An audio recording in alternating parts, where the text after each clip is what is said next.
Hi dear friends, నమస్తే. I think మీరందరూ సేఫ్గా ఉన్నారనుకుంటున్నాను. ఈరోజు నాకు ఒక న్యూ థాట్ వచ్చింది, కొత్త ఐడియా. అంటే ఒక న్యూ ఇన్నోవేషన్ అని చెప్పొచ్చు. ఎందుకంటే నెట్వర్క్ మార్కెటింగ్కి సంబంధించి మీరందరూ కూడా చాలామంది నా యొక్క ఛానల్ సబ్స్క్రైబ్ చేసుకున్నారు, చాలా సపోర్ట్ ఇస్తూ ఉన్నారు, చాలామంది ఎడ్యుకేషన్ తీసుకుంటున్నారు.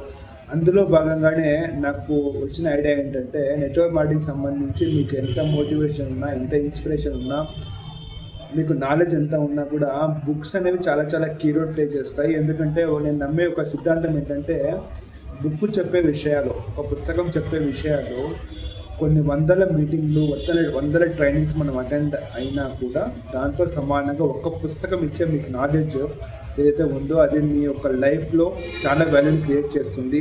తర్వాత మీ యొక్క మెంటల్ స్ట్రెంగ్త్ని పెంచుతుంది. దాంతోపాటు మీ బిజినెస్ పైన కూడా ఆ ఇంపాక్ట్ అనేది పడుతుంది. నాకు చాలా చాలా ఇష్టం నాకు బుక్స్ చదవడం అంటే. చాలా మీరు ఎక్కడ చూస్తూ ఉన్నారు, చాలా బుక్స్ అక్కడ అవైలబుల్ ఉన్నాయి. దాంట్లో చాలా వరకు నెట్వర్క్ మార్కెటింగ్ సంబంధించిన బుక్స్ ఉన్నాయి, చాలా వరకు మోటివేషన్ సంబంధించి, ఇన్స్పిరేషన్ సంబంధించి, మైండ్ రీడింగ్ సంబంధించి, ఇలాగ చాలా చాలా వేరియేషన్ బుక్స్ అనేవి అక్కడ అవైలబుల్ ఉన్నాయి. కానీ ఫస్ట్ టైం నేను ఒక చిన్న ప్రయత్నం అనేది స్టార్ట్ చేస్తున్నాను. మీ అందరి కోసము మీ యొక్క లైఫ్లో వాల్యూ యాడ్ అవ్వాలి, మీరందరూ కూడా నెక్స్ట్ లెవెల్ జర్నీ అనేది స్టార్ట్ చేయాలి, మీ యొక్క లైఫ్ టర్నింగ్ పాయింట్ అనేది అవ్వాలి అనే విషయంతో నేను ఒక చిన్న ప్రయత్నం అనేది స్టార్ట్ చేశాను. బుక్ రీడింగ్ సిరీస్ని స్టార్ట్ చేశాను. దాంట్లో భాగంగా నేను బుక్స్ చదువుతూ ఉన్నప్పుడు నేను సెర్చ్ చేస్తే ఏ బుక్తో స్టార్ట్ చేయాలని అనిపించినప్పుడు నాకు ఒక చిన్న పుస్తకం నాకు దొరికింది. నా యొక్క ఇక్కడ బుక్స్ ఏవైతే పెట్టానో దాంట్లో నుంచే దొరికింది ఈ పుస్తకము. ఈ పుస్తకం ఏంటంటే చాలా చిన్నగా ఉంది, ప్లస్ చాలా ఎఫెక్టివ్గా ఉంది. దీంట్లో ఏవైతే చాప్టర్స్ ఉన్నాయో, దీంట్లో ఏవైతే విషయాలు ఉన్నాయో అవి చాలా వరకు మీ అందరికీ, ప్లస్ నాకు, ప్లస్ మీకు అందరికి కూడా యూజ్ అవుతుంది. ఈ బుక్ నేను చాలాసార్లు చదివేశాను, కానీ మీకోసం మరొకసారి పుస్తకం ఉన్నట్టుగా చదివితే, మీరు అది వింటే మీ నుంచి దాంట్లో నుంచి ఎన్నో లెర్నింగ్స్ అనేవి తీసుకోవచ్చు. అందుకే ఆ యొక్క విషయాన్ని నేను దృష్టిలో పెట్టుకొని ఈ యొక్క సిరీస్ని స్టార్ట్ చేస్తున్నాను. దీనికోసం మీ యొక్క సపోర్ట్ నాకు కావాలి. ఎందుకంటే ఒక్కరితో ఏం అవ్వద్దు అని నేను చాలా చాలా నమ్ముతాను. ఎందుకంటే ఒక్కరితో ఏ అద్భుతాలు కూడా చేయటము, కానీ టీంతో మాత్రం మనం చాలా అద్భుతాలను క్రియేట్ చేయొచ్చు. అందుకోసమే నేను నా వంతుగా ఈ పుస్తకాన్ని చదివి మీకు వినిపిస్తాను. ఎప్పుడైతే నాకు పాసిబిలిటీ ఉందో అప్పుడు ఒక్కొక్క చాప్టర్ చదివి దాని గురించి నేను కొద్దిగా ఎక్స్ప్లెనేషన్ ఇచ్చే ప్రయత్నం చేస్తాను. మీకు ఏమాత్రం అర్థమవుతుందో, మీరు ఏం నేర్చుకున్నారో ఆ విషయాన్ని కామెంట్స్ రూపంలో కామెంట్స్ ద్వారా తెలియజేయండి. ప్లస్ మీరు నాకు ఒక సపోర్ట్ ఇవ్వండి, హెల్ప్ ఇవ్వండి. ఏంటంటే అది నా హెల్ప్, నా సపోర్ట్ కాదు, నా హెల్ప్, నా కోసం మీరు చేసే హెల్ప్ కాదు, మీకోసం, మీ టీమ్స్ కోసం చేసుకునే హెల్ప్. ఏంటంటే మీకు నచ్చింది అనుకోండి ఈ సిరీస్, మీ యొక్క టీంలో ఎవరైతే యాక్టివ్ పర్సన్స్ ఉన్నారో, ఎవరైతే బిజినెస్ని సీరియస్గా బిల్డ్ చేయాలనుకుంటున్నారో వాళ్ళతో ఈ సిరీస్ని మీరు షేర్ చేసుకోండి. చాలా చాలా యూస్ఫుల్ అవుతుంది. నేను లేట్ చేయకుండా స్టార్ట్ చేస్తూ ఉన్నా. డైలీ నాకు టైం ఉన్నప్పుడు, వీలు ఉన్నప్పుడల్లా ఒక చాప్టర్ని మీకు నేను చదివి వినిపించే ప్రయత్నం చేస్తాను.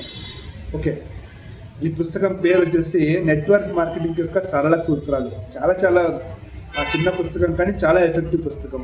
రాసింది ఎవరు అంటే థామ్ సింగర్ అనేసి ఒక రైటర్ రాశారు. ఇది వచ్చేసి ఇంగ్లీష్ వర్షన్లో వచ్చేసి ద ఏబిసిస్ ఆఫ్ నెట్వర్క్ మార్కెటింగ్ అని ఒక ఇంగ్లీష్ పుస్తకాన్ని తెలుగులో అనువదించిన వాళ్ళు ఎవరంటే ఈశ్వర్ అనేసి అనువదించారు. ఈయన మంజుల పబ్లిషింగ్ హౌస్.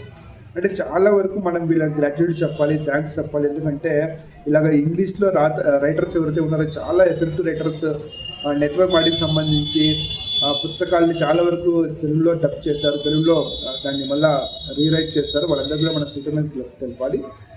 ఏముంది ఈ పుస్తకంలో అంటే A to Z, ఒక నెట్వర్క్ మార్కెటర్కి సంబంధించి A to Z, A for apple, B for bad చదువుకున్నాం కదా, అలాగా ఏ టు జెడ్ వరకు మనకి ఇక్కడ విషయాలు తెలియజేస్తూ ఉన్నారు.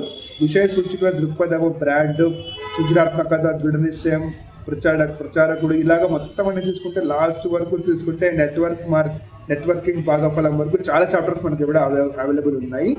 నేను డైరెక్ట్గా టైం వేస్ట్ చేయకుండా ఫస్ట్ చాప్టర్ గురించి వెళ్తూ ఉన్నాను. A for attitude. యాటిట్యూడ్ అంటే దృక్పథం. సానుకూల దృక్పథాన్ని మించింది ఏది లేదు. అంటే పాజిటివ్ థింకింగ్ మించింది ఏది లేదని చెప్పి స్టార్ట్ అవుతుంది పుస్తకము. స్టెప్ బై స్టెప్ నేను ఉన్నట్టు చదువుతాను. ఫస్ట్ మీరు వినండి. గ్లాసు సగం నిండుగా ఉందని భావించేవారు ఏమీ లేదని అనుకుంటూ అసంతృప్తి వెల్లడించే వారి కన్నా ఎప్పుడు మెరుగైన స్థితిలో ఉంటారు. ఒక గ్లాస్ మనం ఎప్పుడైనా ఇస్తే దీంట్లో సగం గ్లాసే నీళ్ళే ఉన్నాయని అనుకునే వాళ్ళకన్నా గ్లాసు సగం నిండుగా ఉంది అని భావించేవారు పాజిటివ్ మెంటాలిటీ ఉన్న వాళ్ళని చెప్తూ ఉన్నాడు. గ్లాసు సగం నిండుగా ఉందని భావించేవారు, అంటే గ్లాస్ సగం నిండుగా ఉంది లేవా అని భావించేవారు, ఏమీ లేదని అనుకుంటూ అసంతృప్తిగా వెల్లడించేవారు, ఏమి సగమే ఉంది గ్లాస్, అయ్యో ఏమి లేదు దీంట్లో అనేవారి కన్నా ఎప్పుడు మెరుగైన స్థితిలోనే ఉంటారంట పాజిటివ్ మెంటాలిటీ ఉన్నవాళ్ళు. ఎప్పుడు ఉత్సాహంగా ఉంటూ సంతోషం కలిగిస్తూ సమస్యలను సమాధానం వెతకడంపై ఎవరైతే దృష్టి సారిస్తూ ఉంటారో వారితో కలిసి ఉండడానికి జనం ఇష్టపడతారు.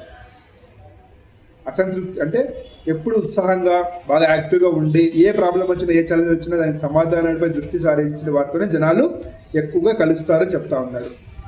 ఏడుపు కొట్టే వాళ్ళు చూసినప్పుడు జనానికి చిరెత్తుకు వస్తుందంట, వాళ్ళతో ఎవరు కూడా ఉండరు. దీనికి ఒక మంచి ఉదాహరణ చెప్తా ఉన్నాడు. ఏంటి ఆ ఉదాహరణ అంటే, హాస్యనటుడు Bill Maher comedy central television show politically incorrect తను సమర్పిస్తున్నప్పుడు అతని టెలివిజన్లో ఎంతో సరదా నటుడు అని అందరూ భావించేవారు. ఒక యాక్టర్ ఉండేవాడు, హాస్యనటుడు ఉండేవాడంట బిల్ మహర్. ఈయన కామెడీ షో చేసేవాడు. ఈయన అందరూ ఏమనుకుంటున్నారంటే ఎంతో సరదాగా నటుడని అందరూ భావించారు. వాషింగ్టన్లోని ప్రతి ఒక్కరిని ఎగతాళి చేయడంలో అతడు అసమానమైన ప్రతిభ కనబరిచేవాడు. వాషింగ్టన్లో ఉన్న ప్రతి ఒక్కరిని ఆయన ఎగతాళి చేస్తూ షో చేయడంలో ఆయన మంచిగా ప్రతిభ కనబరిచేవాడంట. అతని సొంత అభిప్రాయాలు నేపథ్యంలోనే ఉండిపోయేవి. ఈ పుస్తకం 2007లో రాస్తున్నప్పుడు అతని హాస్యం అంతా తాను రాష్ట్రపతిని ఎంత అసహించుకుంటున్నాడనే దానిపైన ఆధారపడి ఉండేది. అయితే అతని గతంలో ఉన్నంత సరదాగా ఎప్పుడు ఉండడం లేదు. ఎందుకంటే అతని చరోక్తులు కేవలం రంధ్రాన్వేషణకు పరిమితమై నిత్య స్థాయికి దిగజారిపోయాయి. రంధ్రాన్వేషణ అంటే ఓన్లీ నెగిటివ్ మీద మాత్రమే ఆయన జోక్స్ చేస్తూ జోక్స్కి పరిమితం, అంటే నెగిటివ్కి పరిమితం అవ్వడం వల్ల నీచ స్థాయికి దిగజారిపోయినాడు. ఎందుకంటే ఎప్పుడు నెగిటివ్ని ఎక్కువగా స్ప్రెడ్ చేయడం వల్ల అతను ఇంతకు ముందు ఉన్నంత హుషారుగా సరదాగా లేడు అనేసి చెప్తా ఉన్నాడు ఇక్కడ. తర్వాత ప్రతి ఆఫీస్లోనూ ఇలాంటి వ్యక్తులు ప్రతి దానికి అడ్డు తగులుతూ అనుకూల దృక్పథం కలవారు కొద్దో గొప్ప ఉంటారు. అలాంటి వారెవరో మీకు సరిగ్గా తెలుసు. వీళ్ళ మెంటాలిటీ ఎలా ఉంటుందంటే, క్యాన్సర్ వ్యాధి నివారణకు మందు మీరు కనుక్కుంటే, క్యాన్సర్ వ్యాధికి మీరు మందు కనుక్కుంటే వీళ్ళు ఏమంటారంట, మరి మధుమేహ వ్యాధి అంటే షుగర్ వ్యాధికి మందు సంగతి ఏం చేస్తావు అని అడుగుతారంట. దానిని నివారించలేక పోయావా అని అంటారంట వాళ్ళు, అని మిమ్మల్ని ప్రశ్నిస్తారు. బహుశా ఇటువంటి జనానికి అరుదుగా పరిష్కారాలు కనిపిస్తుంటాయి. తరచూ తమ వృత్తిలోని మంచి అవకాశాలను వీరు విడిచిపెట్టిపోతుంటారు. ఎందుకంటే వీరితో పని చేస్తూ వీరి కాళ్ళ కింద నలిగిపోవడానికి ఎవరు ఇష్టపడరు. ఇలాంటి మెంటాలిటీ, ఇలాంటి స్వభావం ఉన్న వాళ్ళతో ఎవరు కలిసి పని చేయడం కానీ వాళ్ళతో కలిసి మింగిల్ అవ్వడం కానీ ఎవరు కూడా ఇష్టపడరు. దీనివల్ల వీళ్ళు ఏమవుతారంటే చాలా పెద్ద అవకాశాలు వీళ్ళు విడుచుకుంటారో చెప్తా ఉన్నాడు. తమ అవకాశాలు పోగొట్టుకోవడమే కాకుండా ఆ తర్వాత వారు తమకు పదోన్నతి లభించలేదని ఇతరులు అంటే వేరే వాళ్ళని బ్లేమ్ చేస్తూ ఉంటారు. వీళ్ళు పోగొట్టుకుంటారు అవకాశాలు, తర్వాత తమకు పదోన్నతి లభించలేదు, నాకు ప్రమోషన్ దొరకలేదు అనేసి ఇతరులను నిందిస్తూ ఉంటారు, చుట్టుపక్కల వాళ్ళు నిందిస్తూ ఉంటారు. మరి సానుకూల దృక్పథం కలవారు మెరుగైన స్థితిలో ఉంటారు. అంటే సానుకూల పాజిటివ్ మెంటాలిటీతో ఉన్న వాళ్ళు మెరుగైన స్థితిలో ఉంటారు చెప్తా ఉన్నారు. తమ చుట్టూ ఉన్న జీవితాలు మెరుగుపరచడానికి వారు ఎప్పుడు దారులను వెతికి ప్రయత్నంలో ఉంటారు. అంటే పాజిటివ్ మెంటాలిటీ ఉన్న వాళ్ళు ఎలా ఉంటారంటే, తమ చుట్టూ ఉన్న తమ కోసం మాత్రమే కాకుండా తన చుట్టుపక్కల ఉన్న వాళ్ళ జీవితాల్లో కూడా ఎలా నేను వాల్యూ యాడ్ చేయగలను, వాళ్ళ సమస్యలను ఎలా నేను పరిష్కరించగలను అనేసి వీళ్ళు వెతుకుతూ ఉంటారు చెప్తా ఉన్నాడు. వారు ఎప్పుడు దారిని వెతికే ప్రయత్నంలో ఉంటారు. గుర్తించుకోండి, ప్రకాశవంతమైన దిక్కు వైపు మీ చూపు నిలిపి సమస్యలను సమాధానాలు వెతకడంపై మీరు మీ దృష్టిని సారించినప్పుడు అదెంతో మీకు లాభదాయకంగా ఉంటుంది. ఎల్లప్పుడూ ఆనందంగా ఉండేవారికి అవకాశాలు వాటంతటా అవే వస్తుంటాయి. ఏవో కొన్ని విషయాలు ఉన్నాయి, అవి మీ ఆధీనంలో ఉండవు. కొన్ని విషయాలు జరుగుతూ ఉంటాయి, లైఫ్ విత్ అన్సర్టెనిటీ కాబట్టి కొన్ని విషయాలు మన పరిధిలో ఉండవు, అవి జరుగుతూ ఉంటాయి. అదే చెప్తున్నాడు, ఏవో కొన్ని విషయాలు ఉన్నాయి, అవి మీ ఆధీనంలో ఉండవు, మీరు వాటిని ఏం చేయలేరు. కొన్ని విషయాలు ఉంటాయి, కొన్ని విషయాలు నేను మార్చే ఉంటాయి, కొన్ని విషయాలు నేను మార్చలేనివి ఉంటాయి. అదే ఇక్కడ చెప్తున్నాడు, మీరు వాటిని ఏం చేయలేరు, దాని గురించి ఆలోచించదండి, జరిగేవి జరుగుతూ ఉంటాయి, మీ ఆధీనంలో ఉన్న వాటిని మార్చండి, మీ ఆధీనంలో లేదో యాక్సెప్ట్ చేయండి అనే మాట చెప్తా ఉన్నాడు. కానీ మీరు మీ దృక్పథాన్ని, వైఖరిని మీ ఆధీనంలో ఉంచుకోగలరు. మీ దృక్పథాన్ని, మీ వైఖరిని, నేను ఎలా ఉండాలి, నేను ఎలా ప్రవర్తించాలనే దాన్ని నేను నా ఆధీనంలో ఉంచుకోవచ్చు అని చెప్తా ఉన్నాడు.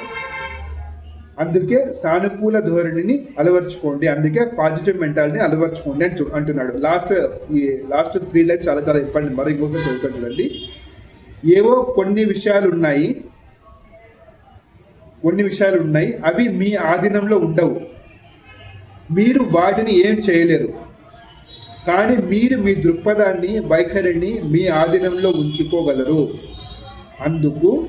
అందుకే సానుకూల ధోరణిని అలవర్చుకోండి అని చెప్తా ఉన్నాడు.